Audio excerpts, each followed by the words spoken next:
Hello, Griffins. Here hosting yet another broadcast today on March 24th. Your anchor, Kayla Gallegos. Hope everyone had a fun and safe break, but now it's time to wrap up this year, so let's end it strongly. So let's get started with a few announcements and upcoming events that will be happening in March and April. Well, first, Drama Club meets every Mondays and Wednesdays after school at 4:35 and will end at 5:30. There has been changes on the meetings for Medical Club, Recycling Club, and Youth for Christ. Medical Club meets Wednesdays at 12:15, which is during lunch, in Portable 17. Recycling Club meets Thursdays at 12:15 in Portable 17. And lastly, Youth for Christ meets on Fridays at 12:25. Come and meet our special guest, Pastor Robert. He's a really friendly guy. How many of you guys are majoring in engineering? If you are, here's an amazing opportunity for you. Consider attending the Southwest Emerging Technology Symposium on Saturday, April 1st. Contact Ms. Bevan right away. It is an amazing opportunity for some of you guys. Take advantage.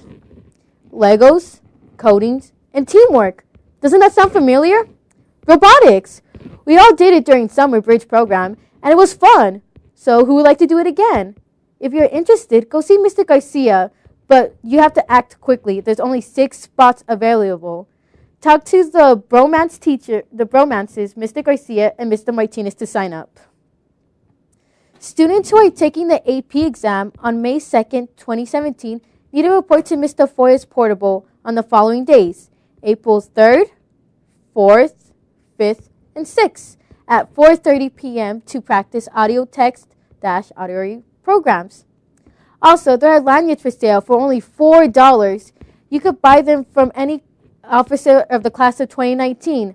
Only $4. They are really nice, so get yours today before they run out. See? Look how adorable these look. Freshmen and sophomore Griffins will be taking the English Star next week. Freshmen on Tuesday and sophomores on Wednesday. You need to be here by 8:30 a.m. Make sure to get a good night's rest and eat a healthy breakfast. Also, the book room will be open on Wednesdays during lunch from 12 to 12:50 for students and faculty who need to check out and return books. Get this done as soon as possible. Be strong, here comes the run. It's the annual Braden and Abood Run Walk. To participate, sign up with the nurse for only $10 a student and $20 an adult. The deadline is April 4th, but the event starts on May 7th. Here's a message from Coach Corral, our new coach, by the way. Please come out and support not only the community, but the Netches. Please spread the word to your friends and family to join this great cause. Many of your teachers will be there, even Coach Corrado, so if you would like to see her, you should come. Any money raised will go back to the PE department. This week we had our Powder Puff game. The first up was the freshmen versus sophomores, and it was a close score, 8-6. The freshmen took the win, but we will get them next year, so this is so close. So good job, freshmen. So soon, the juniors will go head-to-head with the seniors next week. Be sure to watch the game and support your girls. Winner gets to play the freshmen for the championships. Could have been sophomores, but, you know. Over the river, through the woods, it's the Enchanted Forest. We are having our annual Northwest Prom on April 1st, 2017, at Grace Gardens. Tickets are now on sale for only $30, so come and buy your ticket during lunch. When you buy this, dinner will be included. But a traditional part of prom is announcing the prom king and king. So if you think you have what it takes to run, then prove it. Nomination forms for all grade levels for this year's prom courts are available in the front office. Deadline is Friday, March 24th, so get yours as soon as possible. Oh, and now we're going to watch a segment about Trump's wall, so hopefully you guys enjoy it. Ever since the beginning of his presidential campaign, President Donald Trump proposed his idea to build a southern border wall to keep out any illegal immigrants from crossing the border, which has caused a major stir amongst many supporters and critics of President Trump. A nation without borders is not a nation. Beginning today, the United States of America gets back control of its borders, gets back its borders. On January 25th, President Donald Trump signed an executive order to begin construction of his heavily popular wall. The construction of this wall is estimated to be approximately 1,954 miles long, ranging from California to Texas. I just signed 2 executive orders that will save thousands of lives, millions of jobs, and billions of dollars. These 2 orders are part of an immigration reform we outlined during the campaign. I want to emphasize that we will be working in partnership with our friends in Mexico to improve safety and economic opportunity on both sides of the border. This was a call of action to protect the U.S. borders from the heavy pour of illegal immigration under the Obama administration, according to President Trump. The Secretary of Homeland Security, working with myself and my staff, will begin immediate construction of a border wall.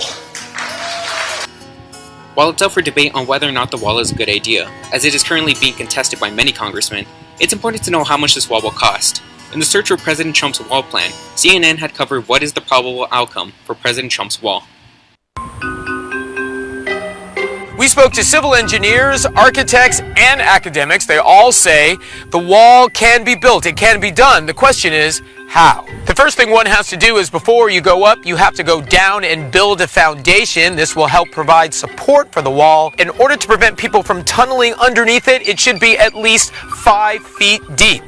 The second thing one must consider is what do you use to build the wall? What materials do you go after? After much thorough investigation on what the wall could be made out of, CNN experts knocked out the idea of poured concrete and cinder blocks, as both these materials are either easily breakable or labor-intensive. Thus, they came up with a simpler solution. The experts that we spoke to say the way to go is pre-casted cement wall panels. Those panels would be lined side by side, sort of like what you might see on a highway. Each panel would be about 20 feet high, again 5 feet below ground, about 10 feet wide and 8 inches thick. Again, that wall would be stretching some 2,000 miles, and our expert says it would require 339 million cubic feet of concrete. And that's just for the panels. You're also going to need reinforced steel, at least 5 billion pounds. So what about the estimated cost? Because it hasn't been done before, let's use those highway panels as an example. They cost about $40 a square foot. That would end up costing about $10.5 billion. Regardless of what the wall comes out to, it'll certainly be an historical moment in our nation's history. Only time can tell how President Trump's decisions might affect our country, and only time can see what his wall will do for our country as well.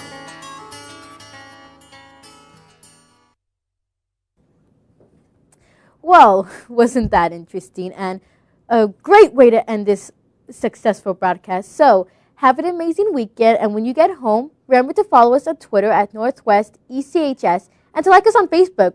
Remember, once a Griffin, always a Griffin.